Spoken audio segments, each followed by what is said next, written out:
So next we're going to shift here, and I have the distinct honor and pleasure to present something, our award here. Each year we conclude our academic convocation by announcing the winner of the Cornelia Marschall Smith Professor of the Year Award. This honor was inaugurated 15 years ago by the Office of the Provost. Cornelia Marschall Smith was a longtime member of the Baylor community. She was an alumna, professor, and chair of Baylor's biology department. She also was a Robert Browning scholar, and as I'm sure many of you can still remember, she participated actively in all facets of university life, even after her retirement and almost until her death at the age of 101. That's quite a commitment to the institution. This award is presented each year to a Baylor faculty member who makes a superlative contribution to the learning environment at Baylor, including teaching, which is judged to be of the highest order of intellectual acumen and pedagogical effectiveness. Research, which is recognized as outstanding by the national and/or international as well as local community of scholars, and service, which is regarded as exemplary in building the character of intellectual community at Baylor.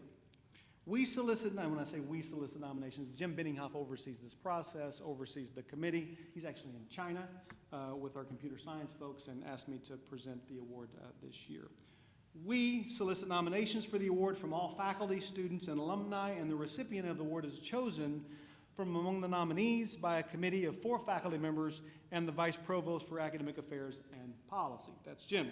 Each award winner receives a commemorative plaque, which I have here, as well as a cash award of $20,000, and the winner then presents a lecture on a topic of his or her choosing in the academic year following the presentation of the award. I do want to take this opportunity to express our gratitude to the members of the committee for their gracious and painstaking work. This year's committee included Julie DeGraffenried, Marcy Menke, Rishi Sriram, and James Stamey. I'd also like very much to thank all of the members of the Baylor community who participated in the nomination process. In fact, I'll go even further, and in some respects on behalf of Jim, encourage all of you to participate in the nominating process next year and in the years to come. Each year we've had a tremendously worthy recipient for this award, and that's no doubt the case this year, but we're entirely dependent on you to nominate these people. And I'd imagine that quite a few of you in this room would have had experiences with faculty whom you'd like to nominate. The materials that are submitted each year for these nominees always reveal an overwhelming array of contributions that they have made to the university. As the criteria for the award indicate, these contributions result from the activities that traditionally occupy university faculty: teaching, research, and creative activity, and service. Various candidates excel to different degrees in these realms.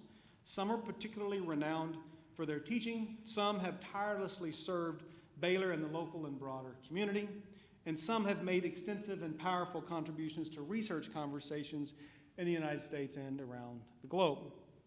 It was perhaps most obvious in the nomination materials for this year's award recipient that he has made superlative contributions to his scholarly discipline.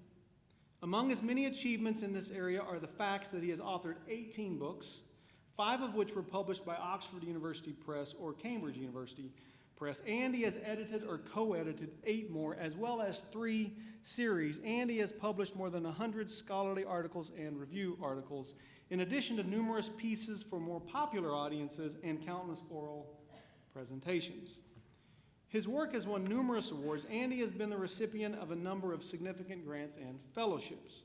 In this regard, it is very much worth noting that not included in his nomination materials was a pending grant that he had submitted and that has now since been approved in the amount of $2 million from Templeton Religion Trust to study the subject, accountability as a virtue.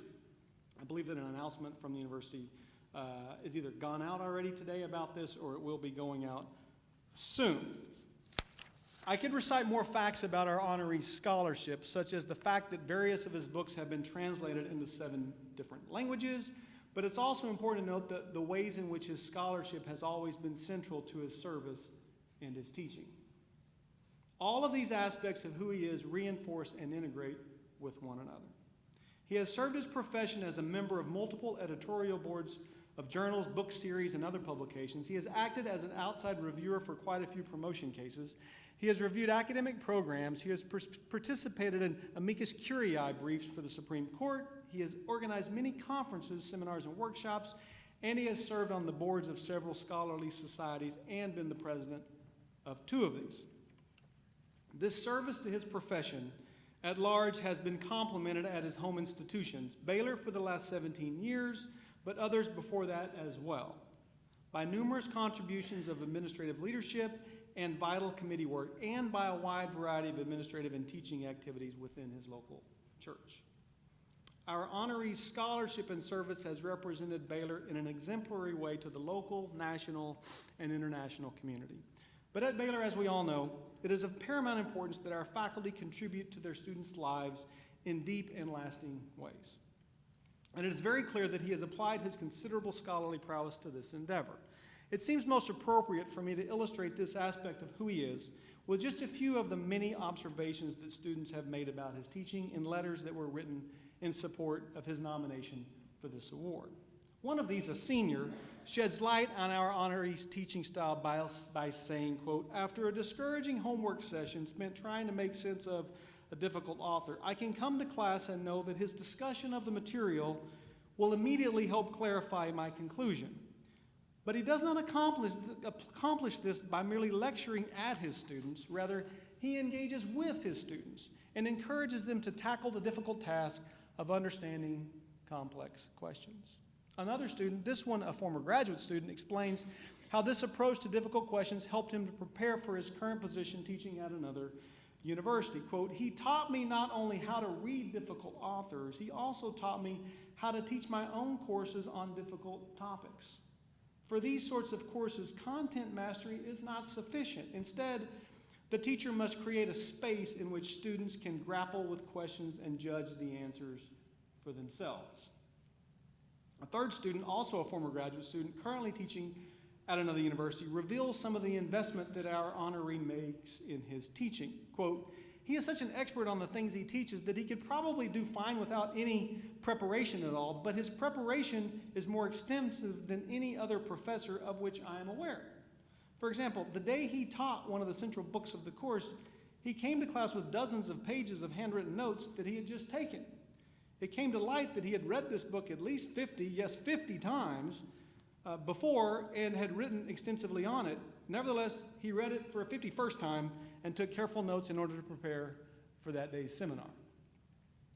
A recurrent theme in the comments of students is the fact that this professor's pedagogical facility is complemented by his personal concern for their individual welfare. Here are a few sample remarks along these lines. Quote, "From personal experience, I can attest that he loves his students.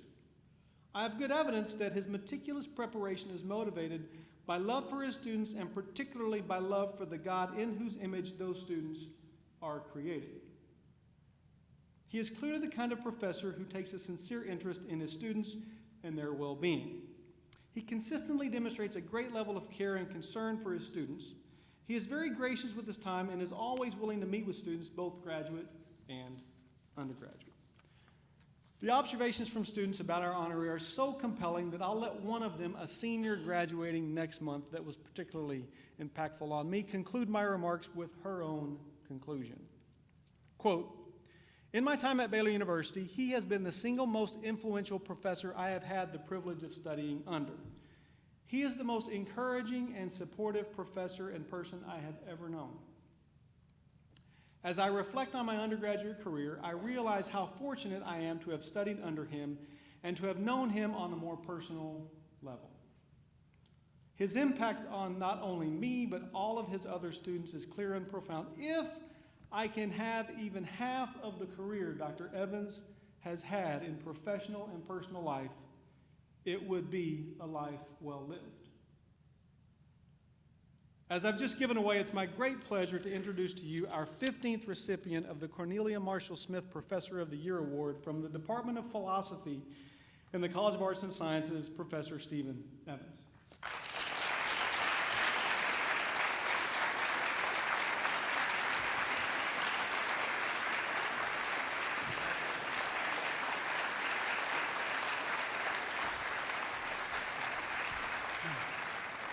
Professor Evans is gonna say a few words, and I have your plaque right here. All over it. So please share a few words with us. Well, I don't know what to say, except this is probably the biggest thing that's happened to me as an academic in my whole life. So no words are really adequate. I know there are many fine professors at Baylor deserving of this kind of honor, and I'm really overwhelmed to have been singled out in this way.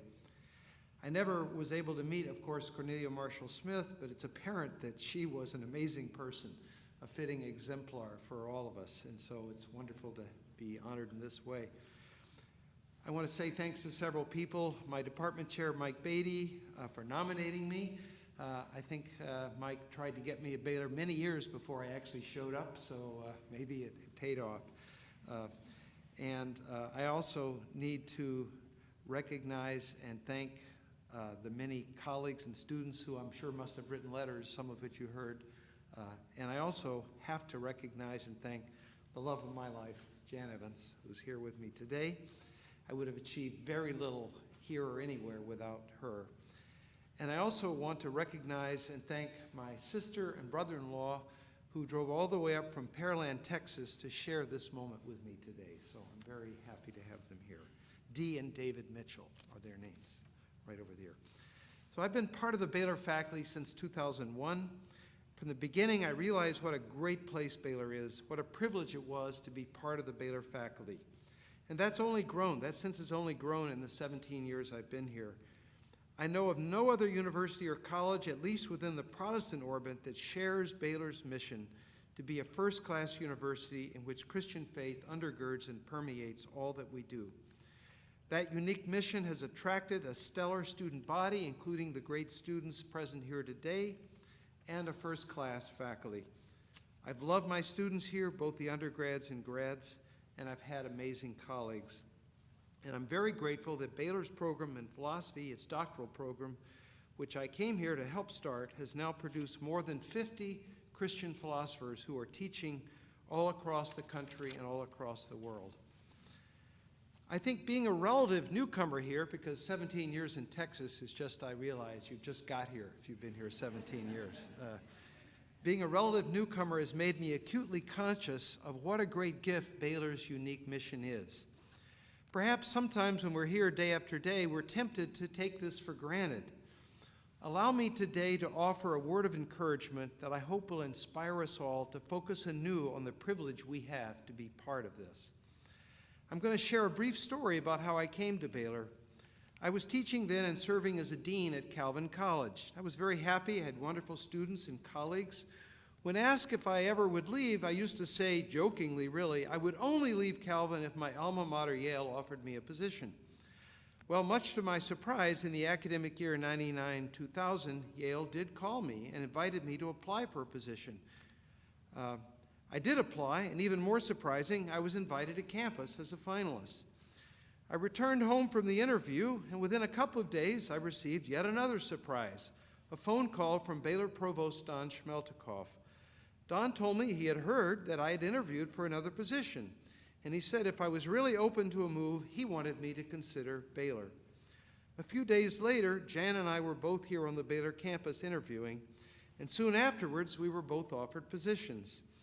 And I still recall with great clarity the rather strange argument that David Jeffrey, who's also here today, offered me for coming to Baylor. Here's what he said. Steve, what Baylor is trying to achieve is extremely hard. So hard, we may well fail. However, the cause is so noble and worthwhile, you should want to be part of this cause, even if we do fail. Jan and I decided he was exactly right. I called Yale and withdrew from their search. We told Baylor we wanted to be here, and we were here a few months later.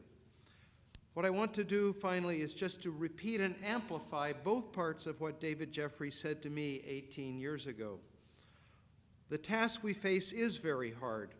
All the pressures in our society push against the possibility of a first-rate Christian university. Some elements, even within the Christian world, are shaped by anti-intellectual forces and do not fully trust the life of the mind. And the broader secular world in which we find ourselves doesn't believe that genuine Christian faith is compatible with excellent research and scholarship. The very idea of a university that is Christian in more than name seems almost oxymoronic to many. The difficulty of the task means that I think we must all encourage each other and build the kind of community that can make this dream a reality. Every faculty hire, every administrative appointment should be an attempt to find people who share our dream and are inspired by it. As we continue to do this, I think we will also continue to attract the kind of students we've seen here today, the kind we all enjoy, students who want to be at Baylor because of what Baylor is and what Baylor aspires to be. What should motivate us to do this hard work is the other part of David's pitch to me. Our collective calling here is indeed a noble one. By making Baylor a top university that is also, in President Livingstone's words, unambiguously Christian, we will have the opportunity to help transform the lives of countless students both today and in the years to come. Baylor will not only have many shining lights, Baylor itself will be one grand shining light in America, showing the nation and the world that devotion to Christ and commitment to the gospel can motivate and inform scholarship and teaching of the highest caliber. We share a great calling, and I'm so honored and pleased to receive this award. I'm only a single individual, but I am part of a great community, faculty, students, and staff who are trying to live out this mission. Thank you very much.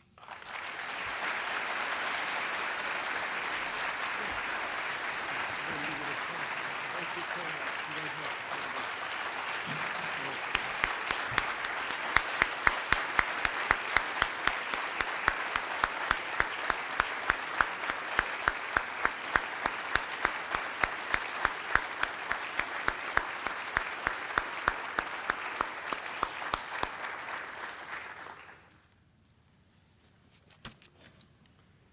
Thank you, Dr. Evans, and once again, congratulations on behalf of the institution. We're very proud to have you as this year's